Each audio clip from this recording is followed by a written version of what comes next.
Ladies and gentlemen, so the provisional list came out, and quite frankly, I don't know what to expect, honestly. On one hand, I can be very optimistic. I made a video talking about this whole situation, just in a previous post here on this platform, and it's just the same thing that is the same thing that happened in the Afrocan. It's the same thing that is happening now. And honestly, I don't know what to expect right now. I'm very happy that at least there's a new coach, Coach Grant Wallace. He's there. He's been put there on the list. I'm very excited on that front because when I just look at this whole situation, it just screams, panic. And one thing I must say is this, right? There are names on this list that we saw even in the previous provisional list when the Kenya Morans was slated to play in the FIBA Afrocan. And the powers that be just decided to move on with the legacy players at that time. And really, this thing actually quite rubbed me off the wrong way. And I didn't like it and I did not accept it at all. Because this one just takes away from like the players that deserve to be on that spot. I know that the powers that be will do whatever it is that they have to do to be able to please their to be able to please their cartels in there. I don't want to call them cartels, but it forces me. I just have to call them that because that's what they are right now. And quite honestly, the thing that the big question that I even ask myself, even I just thought about going live and I just said, let me just go live and just give my opinions and sentiments on this matter. Is who is going to choose this team? Because if we have like a lot of players in there, we have like we have north of 30 players that have been slated in there. I'm very excited to see a couple of players in there. I'm excited to see Ariel Ortega in there, for him, Ken Washira, Alberto Dero, Derek Ogechi, Wijos John, who else? Olang Derek, Eugene, Elisha. And one thing that I've seen is this, right? There are players that they've all been mixed up. There are 3x3 and 5x5 players. I know Elisha, Brands, Dennis Koja as guys who play a lot of 3x3. So they've put them all together. I don't know what they are doing right now. I think they were just putting all these players together just to show that, this list is big. We have a very huge talent pool. It's just for optics. But you already know who is going to go there. There are players who are surefire to be there. And even without like even doing a tryouts or anything, they're just going to be on that squad regardless of whatever situation is there. And that's the thing that I really do not like at all. And quite honestly, when I look at this, I have a tendency to cringe a lot because this is just a way to just hide and mask things the way they are. You can put in like a list of 30 players, then you show that we have all these players, we have got new players in there. There are players who were in the previous list. I saw Ivan was in the previous in the provisional list in the Afrocan. He didn't make it. We had, who else was there on that list?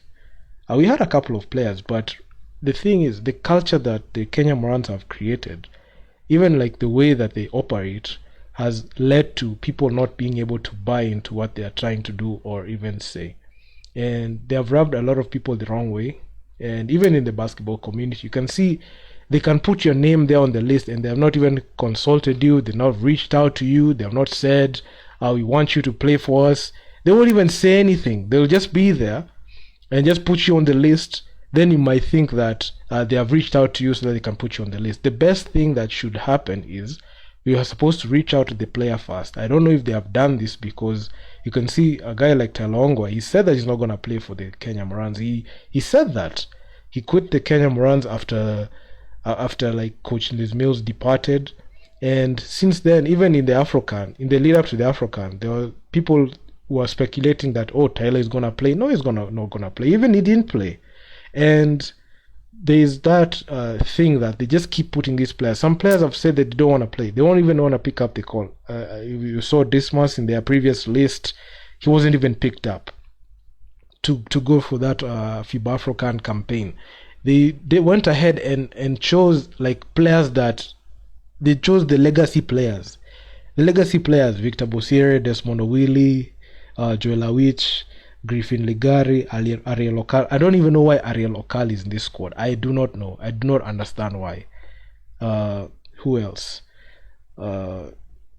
Preston Bungay, not Tyler Ongwe. Tyler Ongwe already quit. Ronald Gombe. I don't know why this guy is still there. This guy played in the 2022 window for the FIBA World Cup.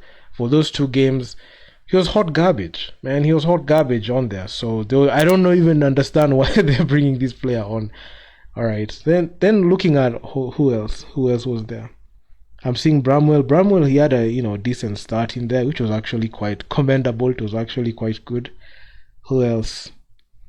Olang Derek, I've seen him play for the Nairobi City Thunder. He was actually even in the 3x3 in Belgrade. So this is a 3x3 player. Fidel Okoth, honestly, nothing. There's nothing there, man. I don't know what they're going for there. Busho Mokota, nothing. Valentine Yakinda, I don't know why they keep putting these players in there. They keep recycling them. You need to get rid of these legacy players and get players who can actually play. Get players who have already not even have already, but we're trying to rebuild a team. I'm okay losing. I'm okay losing with a squad that is rebuilding. I don't have no problem with. But if the over insistence of keeping these players that are, they have shown time and time again that they have failed, why is it that you keep putting them and giving them these opportunities for this team? I do not get this thing at all. I don't get this logic, honestly. I really do not understand it. Why are you keeping this player? This player has shown that statistically they are inefficient. Like some players, they have very good upside skill-wise, but their output is nil. Like there are people who can't do anything. They can't help you on the team. And it all comes down to even the coaching staff. I'm very happy they got Coach Grant Wallace. Even there's a small bio there of what he's done. You can see he hails from Australia, so he has a very good objective statement in there, and I really like it. And he's one of those guys that when you bring in, you have to give him his tools to operate. You just don't bring in a coach like of this caliber, then with your inexperience, I'm talking to the KBF cartels and officials, with your inexperience, you go and select players for him. You should let this coach select the players for himself. If he doesn't deem you fit, you're not supposed to be there. And that's the reason as to why Coach Liz Mills left. Coach Liz Mills left because she was not being given the tools to work with. She was being given spare parts. You can't give Coach Les Mills a team with people who are over 30, then expect them to be able to beat a team that is have a mean age of 22, 23. The veterans, even if you want to say that you want to have experience and age in there, the thing is there has to be a balance. There cannot be a situation where the team's mean age is 30. Man, if you're over 30 and above, man, the limited opportunities and the limited slots for you. So the best thing in the best case scenario for this to work and be able to switch up and change up, let these young guys go ahead and play. Let Ivan play. I've seen Jeff Onyango from Moistures is put there. Actually, I don't even understand why this guy has not been playing. And I don't understand why this guy has not been, in majority of the call-ups, because this guy has been balling out, Jeff Onyango. Ivan should have been there in the Afrocan, but I don't know why they didn't put him there. I like to see, some new energy. We saw the rise of Eugene Adera last year. This guy was sensational. And I feel like some players, the system just does not favor them at all. I feel like some players for them to thrive, they have to operate in a certain system that allows them to play to their strengths. I saw Coach Cliff not understand this logic, because majority of the time it was just, the same old basic play in the previous Afrobasket that he lost, and even the FIBA World Cup. It's the same play that was running in the AfroCan, and that's the reason as to why we struggle. We had the first win against Cote d'Ivoire, which was actually something good. We beat them by 10 points. But since then, it was just downhill. Lost against Gabon by 3 points. A game that was clutch. We're not able to knock down free throws consistently, which hurt us. The Moroccan game, that game against Morocco, man, that was just a tough one, because even even in the second half, you could see the Coach Cliff was just being outcoached. And honestly, I would have been very irate to see Coach Cliff being given another head coach opportunity on this squad. It would have made zero sense. And the reason as to why I go in on these players on this team is they are a representation of Kenyan basketball. If they don't play well, not many eyes are going to be tuned into Kenyan b-ball. And the people that we send out there, when they have a poor outing, they directly and indirectly influence how African basketball and the whole African basketball community perceives us. Right now, you can see we're headed into we're headed into the BAL season. And it's March, April, May, June. We're seeing a lot of transfers happening with teams. We're seeing a lot of player movement in there. We're seeing a lot of people go in and try to create the best team. We're seeing a lot of player movement in there. And we had a lot of player movement in the road to BAL in lead up, because that time teams were just trying to get a lock up to that position. But now it's a bit, it's a bit settled, because the teams are already set. But you could see the transactions were happening between African states, and Kenya is just on an island of its own. And people are not going to look at Kenya like that, because the people that we are sending out there to represent and show and try to market and show that we got something here, we can be able to do something, they're failing at that job.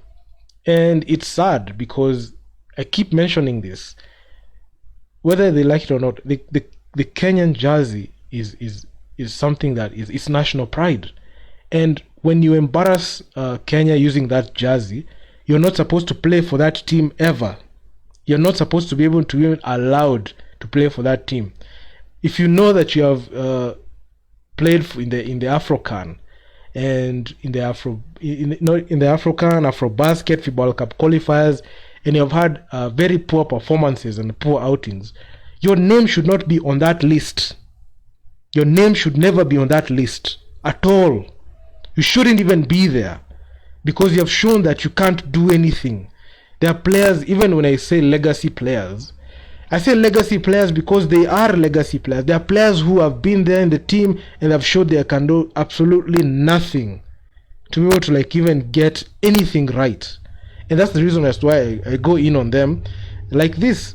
And honestly, I find it funny that instead of making changes to this squad, you're just going to keep going with these players just because they are manageable. Even I saw the team manager is still retained. Should have lost her job. I don't know even why Marcin Milimu is there. Honestly, it's a waste.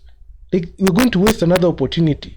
Even in the previous videos, even I've made and I've posted on this platform, I said the matchups against Tunisia, Angola, and Guinea are tough matchups.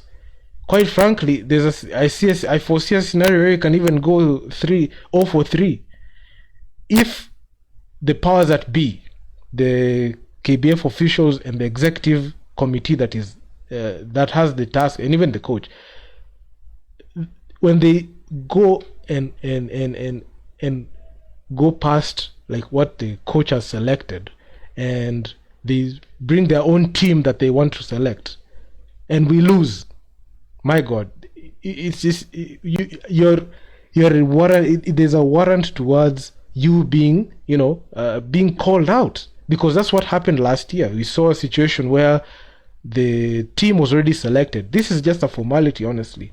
They can, they can try to KBF can try to lie to you, yeah, and tell you that we're making this. This is a provisional list. We've got the technical bench. We have everything. Everything is under control. This is just for optics. This is pure optics. They're lying. They're lying to you. They're trying to tell you that we have everything under. They're lying to you. They're doing this for optics. They already have the team set. It doesn't matter the outcome in the tryouts. Doesn't matter. They can even have their own training camp and tryouts. It doesn't matter. The team has already been set. And I feel sad for the coach, because Coach Liz Mills, she encountered the same situation where there's a tussle between, she wanted to rebuild with her own players, and KBF wanted to force her to work with the players that they have selected. And it's something that doesn't work, honestly. And quite honestly, it's just a sad situation. I feel for the young guys, the players that have not even gotten an opportunity to be in this squad. There are players who have gotten multiple chances and they are failures. There are multiple chances and they are failures, and you have players that will just stay there on the squad. They don't even care about embarrassing their squad. They don't care about embarrassing the country. They don't have any shame.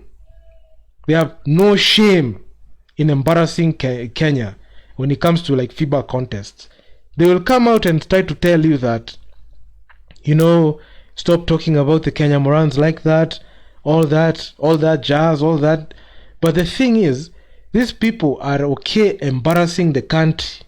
They're okay embarrassing our country and making us the laughing stock in Africa. And when you try to ask them questions, what they do is they try to, cancel you.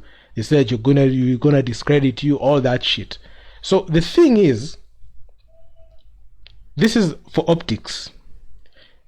I actually made a post asking. The draw happened last year. I made a post asking, where is the team? Where is the team? A guy like Ken Washira should have an opportunity to be able to play well. The coach at the time, Coach Cliff, he put a very he didn't even have a structure to be able to play to his strengths. He's a guy that can be able to deliver. Why aren't you playing a guy like Ariel Ortega? Ariel Ortega did not even play the games that matter. The guy just rode the bench in the first 3 games. Then in the remaining classification games, that's the time Coach Cliff he came back and said, hey, you know what? Let's just have this player play. That's the problem. And having him still on the squad is a problem. Coach Cliff should have been removed completely. I mean, I do not understand this. But I just hope Coach Grant Wallace gets the opportunity to be able to select his team from this pool. Because when they roll with the legacy players, we're going to get the same result as we got last year. And you're still going to get the same result. The same result is going to follow us. And I come out here and I just talk about this whole situation, and I just try to say, you know what? If we don't change up, it's going to be it for us. And I say this, and I'm not even saying this in bad taste, It's just the reality. You can't just come out and say that you're going to roll with the score that you have chosen, and you say that, oh, let's just go ahead and just put these players together. Well, let's see if we can, No, it doesn't work like that. You have to go look at the player, give them specific set of tests to see if they can be able to measure up. They should do even they should do it in a somewhat of a combine, because one thing I've seen even with these tryouts, they focus more on the scrimmage. They just focus on showing us that they are good at doing things. That's one thing that I've seen, and it's quite disappointing, because even in the lead up to the AfroCan, we saw the Team Morans played against the was it the Street League elite team, something. It was a Street League elite team. Then they played against the South Sudanese team of players based in Kenya. Then they played against the Equity Dumas. Yeah, they did that. They played all the 3 games, and they tried to lie to us that they know what they're doing. They tried to show us that we are confident in this squad. But in reality, these are people that are trying to just pull the wool over your eyes. Even at the time, I saw through their BS, and even I made a couple of videos talking about this whole situation. And I even gave some clarity, and I just said, you know what, these guys are just lying to you. Don't let them fool you. Look at even like the final scores of those games. I talked about them in depth when I was making those videos.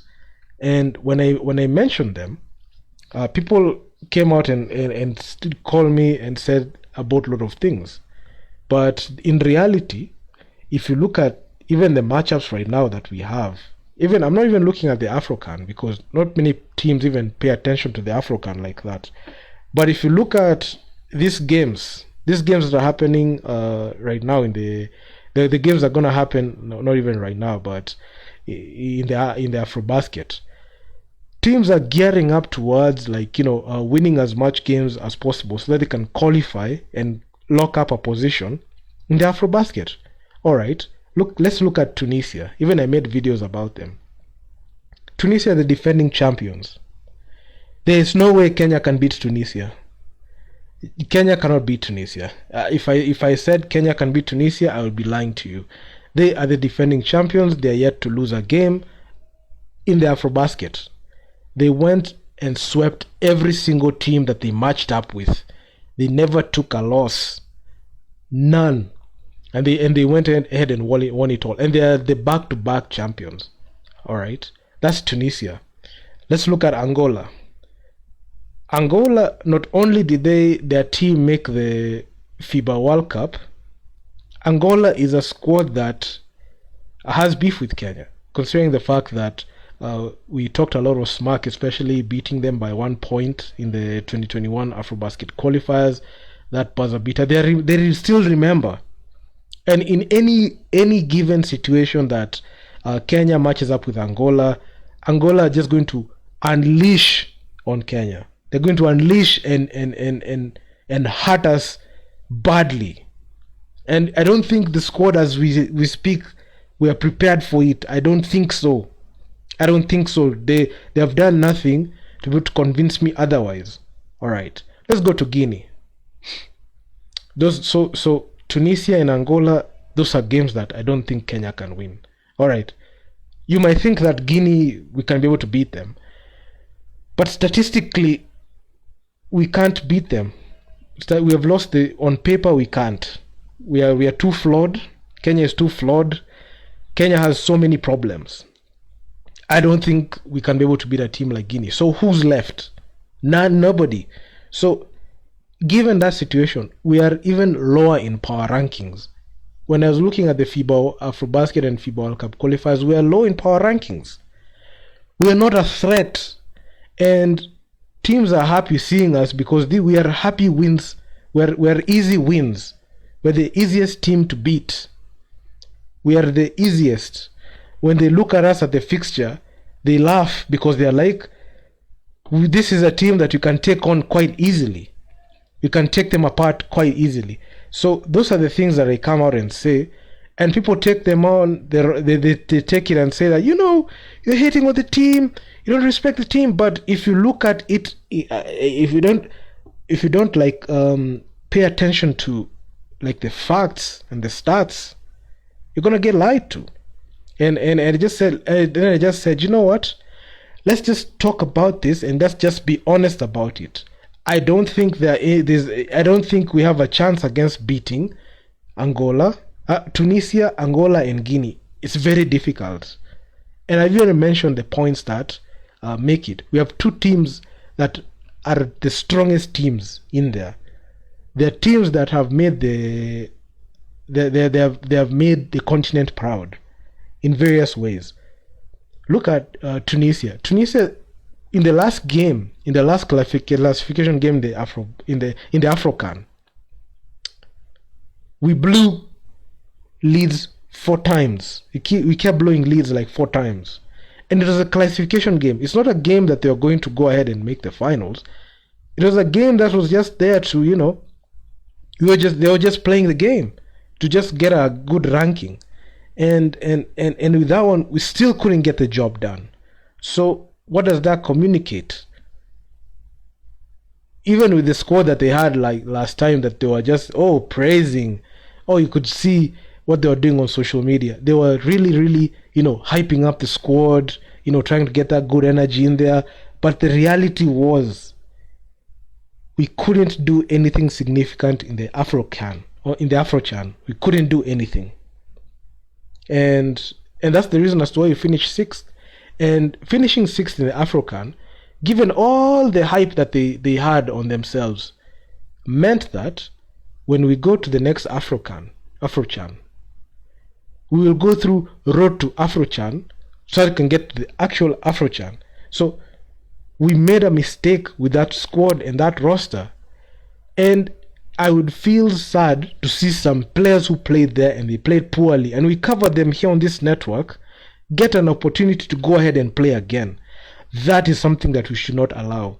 And honestly, if you feel like if you feel a certain type of way in this type of video, I don't care.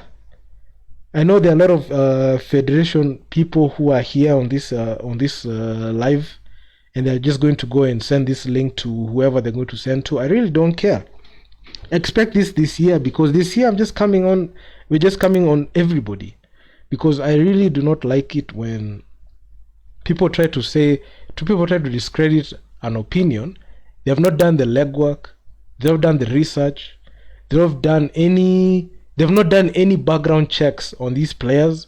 Then when they make that decision to take a player that averages 0 points per game or 1 point per game, when they go ahead and have a poor performance, we are not supposed to question that. We are not supposed to question the poor performance of the team or the players that you selected to be there. We're not allowed to be able to say that this player failed. Okay, what are the excuses now? Because we've had so many excuses being put up when we lose games. Inexperience, travel, we didn't have the right training, we didn't have all this. Where is the accountability, honestly? Because if we lose right now, what are the excuses that are going to be made? Name the excuses that are going to be made here. Because honestly, I don't understand why we should keep allowing some people to just carry on with their jobs, and yet they're doing nothing. They're doing absolutely nothing. They're not adding on. They're just taking away. When you see a player who is very old taking up a potential opportunity for somebody, a young player that can just go out there and contribute because they have time on their side. We have people who are 33, 34, 37 playing.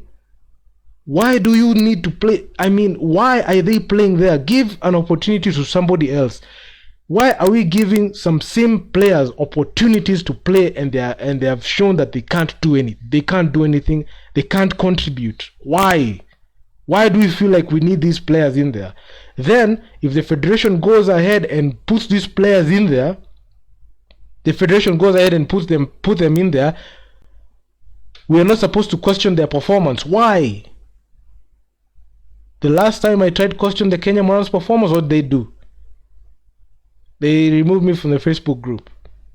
I'm like, you know what? These are people who are concerned with their image. They don't care about the result. These people in the federation, these cartels, and I won't stop saying that they are cartels, are ruining basketball. And they are ruining it for the young players in Kenya. The national team is not a club that you can just come in and, say that this guy already has a spot on the squad, or this guy is supposed to be there. There are no players who have guaranteed spots on the team. You should not say that this player earned. You have to go and earn it. If you went through the trials and went through the games and you failed and you averaged 1.5 points per game, my God, if you put up the stat sheet, you'll be so surprised to see who you will see. You will see some players you might think that they are good just because they're in KBF. When they go outside, my God, you will be so surprised. Some people have the worst shooting splits. Someone can even go 0 points. 0 points. And still say that they had a good game. I'm not even looking, not every player in the squad has to score. But honestly, you can't play heavy minutes and have like 0 points, 2 points. Let's say, for example, you play north of 25 minutes in a game. That means that you took time for another player to be there in that position that you played in. Then, in that position that you played in, you are very unproductive. You have the highest negative plus minus.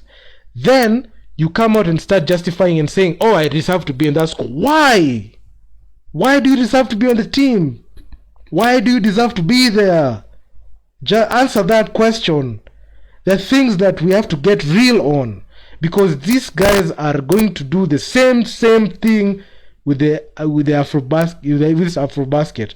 The same strategies that they ran in the previous Afrobasket, in the AfroCan, in the FIBA World Cup. They try to make these things isolated. They are not isolated incidents. They are the same players who will keep pulling up their statistics and show you what they did. Because my God, some players should not be on that team. They shouldn't. Starting off with the captain, Victor Bosero, should not be on that team. Somebody like Griffin Legai should not be on that squad completely. Somebody like Ariel Okal should not be there. I know some people can be raving about him playing for the KPA Dockers in the road to Bal. He did absolutely nothing. Alright? You can see his games in the Nairobi City Thunder, bro. They're just playing in Kenya. Absolutely nothing. That does not prove anything. This is not a player that you can rely on. On a national team level, you cannot rely on these players. Who else? Fahim Juma. Man, just stick to 3x3. Stick to 3x3, bro. Ariel Ortega should choose. It's either 3x3 or 5x5. Choose one. You cannot be both. Kennedy Washira, I honestly feel he should be on that squad. Not even he earned it. I feel like he's never been given like a fair shake to be able to like show what he can do. The first time he played for the team Morans, that was in 2022 in July, where they had like all that off-court issues. I mean, he didn't have like the best debut, given the whole off-court situation. But I feel like you should give this guy.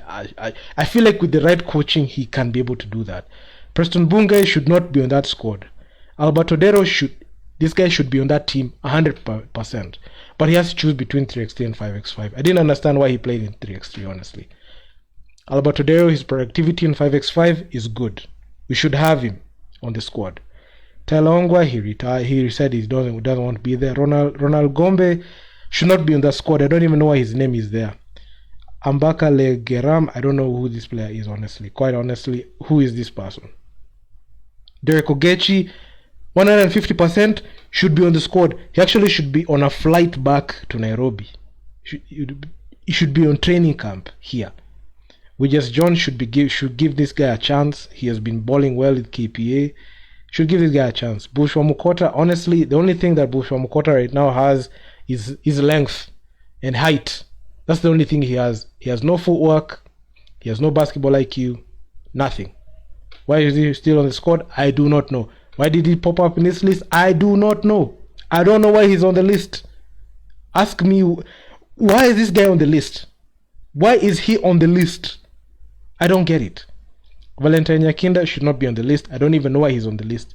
Fidel Locos should not even be here on this list. This is a player that Fade is gone. This guy can't play. This guy cannot play at that level. He can play basketball, but cannot play at the national team level. I'm not sure why this guy is still on the team. I don't know. I don't know why he's still seen as a Kenya Morans player. I do not know. Branwell Mushina should be given a chance. should be there. The people that we need to rebuild around. We have the replacement for Bushomukota, it's Bramwell.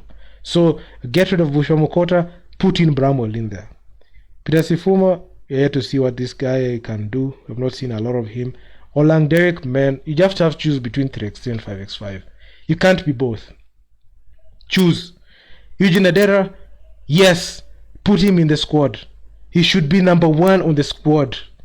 Eugene is a beast. He should be there. Elisha, choose between 3x3 and 5x5. It's either your 3x3 or 5x5. Please, choose. Brands, 3x3. Koja, 3x3. But still in 3x3, he's not been able to do anything significant. So, I don't want to mention a lot on that one. David Gishui, unattached. We don't even know. Honestly, I do not know who this guy is.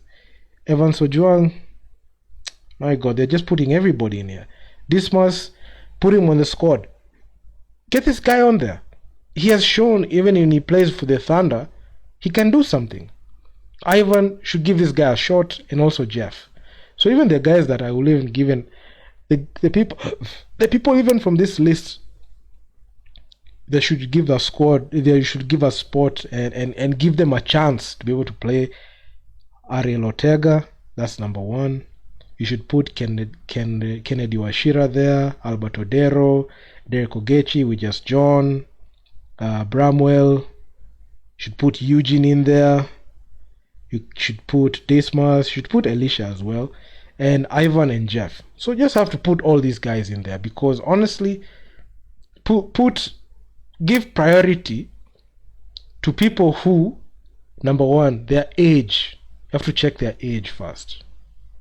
Man, we need a rebuild. You can't rebuild with legacy players, because number 1, they're up there in age. You can't rebuild with the legacy players, honestly. I keep mentioning this, and sometimes I just feel like people don't pay attention. And I just said, I'll just keep, raising this whole situation and this whole issue, because I feel like some people do not, even the people in the federation, I don't think they're taking heed to what I'm saying, and I don't think that they even can have the ability to process or even understand. I don't think their brain can even handle what is really going on here. Because honestly, I keep saying this. It's a rebuild. Okay, statistically, the odds are stacked against Kenya. Kenya, you're not going to be able to contend like that. It's going to be very difficult. But with the right strategy, we can rebuild for the next years. So giving exposure to young players to be there on that squad will really assist in the long run. Because if you continue using the same players who are failures, it's very counterproductive to what you want to achieve. So that's the reason as to why I'm going hard on the legacy players. I'm not picking any player that already played so many Kenya Morans games to the point where even if you're going to tabulate their statistics, you can just see how inefficient they are. They can drop all the excuses that they're going to want to drop. They can drop all the excuses in the world. They can say every single thing. They can come out and drop excuses and say that, the playing for the national team, it's a different structure, it's a different system. You can just try to drop every single thing. But the truth is, a good player is a good player. And a good player is always known. And a good player, their game is always seen. Regardless of whatever situation they are put in, you will know the quality that they have. They don't have to drop 30 points, but they have the ability to show flashes of greatness. The legacy players have not shown any flashes of greatness on the squad. They have not shown any. And the whole situation where they just want to keep these players. The national team is not a club. The national team is not a club. It's a team where any person who's a basketball player and is a Kenyan is eligible to play. So it should be open to everybody. It's not locked to these people. And that's the thing that I keep saying, honestly, because majority of the time they try to make it an exclusive club. They try to make it exclusive. If your name is not on the list, you don't rock with us. They try to isolate themselves from the others. And that's what the legacy players have tried to do. Even if you try to mix up the legacy players and the new players, the legacy players will keep hurting the team, because you're seeing a situation where they will over rely on them. They'll say that you need experience. All that experience, if they have not gotten anything, the only silverware they got was in the FIBA Afrobasket in 2019. That's the only silverware the Kenya Morans have got in recent times. Then you want to come out and start saying that, oh, this guy Nderitu is hating, or this account is always hating, or he's doing this, or he's doing that. You can say all that shit, but the truth is, history is written by the winners, and you need players to rebuild. Winning is not something that that's not something that you can say that you're going to do. They can try to lie to you, but you know the truth. Yeah, so I just wanted to come up here and just give my thoughts on this whole situation. Yeah, and also just get in touch with my Instagram audience. Honestly, I look towards just coming on live and just talking about this. Hopefully you love the new format. It's a format that I've looked at, and I just say, let me just open up the new year with this type of format for Nderitu Basketball Radio. Expect more of these lives, and also on YouTube. Please make sure follow me on all platforms, because man, I'll make sure to plug you all in with the whole situation as it is. And yeah, man, I mean, it's been fun. Like, I am looking forward to Kenyan basketball in 2024, and there's so much to talk about. There's so much to unpack, and there's so much to reflect on. But make sure to just hit that follow button. You see that follow button there on top of my account? Make sure to follow me there, because a lot of content is just gonna be coming on your way, and I'm very much excited, man. And also leave a comment. Guys who are joining in there, just leave a comment on whatever it is that you're seeing, because my God, there is so much. Let's just check out some comments here. So I like the way you spit facts. Oh, so this is from Low Key Brian. So I like the way you spit facts, not caring where they'll take you. True. We're all about truth here. We are not here to lie. It's only the people who are in the federation that are concerned with how they're going to look like. So that's the reason as to why they try to say that, oh, we have to protect our image, we have to protect our brand. I like the way you spit facts, not caring where they'll take you. True. I don't care, honestly. What will they do? What the F will they do, man? This is a free platform. This is not North Korea. We can talk and talk about our opinions, irregardless of whatever they feel or irregardless of whatever they think. We will still talk about them. All right. Okay. Let's make Kenyan basketball great again. Oh, this is from F3101. Let's make Kenyan basketball great again. True. That's the whole objective of this account. We're trying to make Kenyan basketball great again. Okay, so we've got, though it's true, yeah. Are local, exactly. That guy game is for community. True. This guy, Are local, is washed, man. Like, this is a guy that cannot play for the Morans. He's very unreliable for the Kenya Morans. He cannot play for them. He has no productivity there, and I'm going to show you that in the next few days. Hopefully you can be able to put all the stats together and just show you what these people do, because majority of them are just they're players who cannot achieve. They can't do anything here, honestly. I've seen a lot of guys joining. Thank you for joining, man. Nderitu Basketball Radio, live on Instagram. We're live on Instagram. I hope you just love the new setup. Comment what you think on the new setup. How do you like it? Rate it from 1 to 10. Rate it from 1 to 10, man. Like, I took some time just setting it up. I didn't know how they're going to be received, how this setup is going to be received, but I just made sure to just come out and just put everything together for you guys, because majority of the time it's I'm mostly making content exclusively for YouTube, but right now I'm going to focus more on putting content on both Instagram and YouTube. So yeah, a lot of a lot of like video breakdowns are just going to be coming through, analysis, game reviews. Yeah, so it's fun. It's fun, man. I'm very much excited. All right. So looking at even like the other coaches, I don't even know why they put the Kenya national women's team, like Team Lioness head coach. I don't know why they put them there. I mean, what else? We got even the 3x3 coaches that had to be put there. It's like they're doing a grandstand or something. I really don't get these people, but anyway, it's what they have tried to do. They're trying to pull. Okay, but just to tell you this, right? They're trying to pull the wool over your eyes. For me, I'm sure it's a sure 10. Thanks, Loki Brand. It's true. I love this set. I love this setup too. Rate this setup from 1 to 10 because my God, I love every single minute of like these shows because I love it. I love it at all.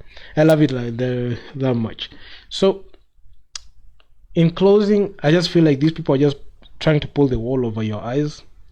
Hopefully you don't buy into their lies because they're trying to just create like they're trying to show you that things are good. They're trying to show you that things are moving on well, but they're trying to lie to you. What KBF are trying to do, they have been mad in if you have been playing, if you're part of KBF or anything, okay, whatever. Let me just rephrase that.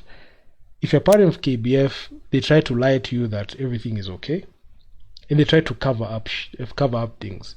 And people who say the truth normally do not like normally not get along with them. So, but in this platform right here, we'll just be talking about and exposing all the rotten filth that is going on through posts and also Instagram lives. I'm pretty sure there are people from the federation who are watching, so please be sure to also tune in and also comment so that you can see what is really going on here. So we've got Marsh Lion. Shout out to Marsh Lion, man. I mean, if you play 3x3 stick there, you can't play everything. True. I keep saying you have to choose between 3x3 and 5x5. I've seen a lot of people trying to say that they can mix both, but they can't. You can't. It's a 3x3 and 5x5 are two different games. They're two different games. You can't just mix both. You can't. If somebody who's coming out and saying that is lying to you, they're just lying to you. You can't mix both, and you have to choose one. So I'm seeing a lot of good 3x3 players. I'm seeing a lot of good 5x5 players. If you're very good at 3x3, stick to that. If you're good at 5x5, stick to that. Don't mix and match. You can play that in training, but professionally, stick to one sport. All right.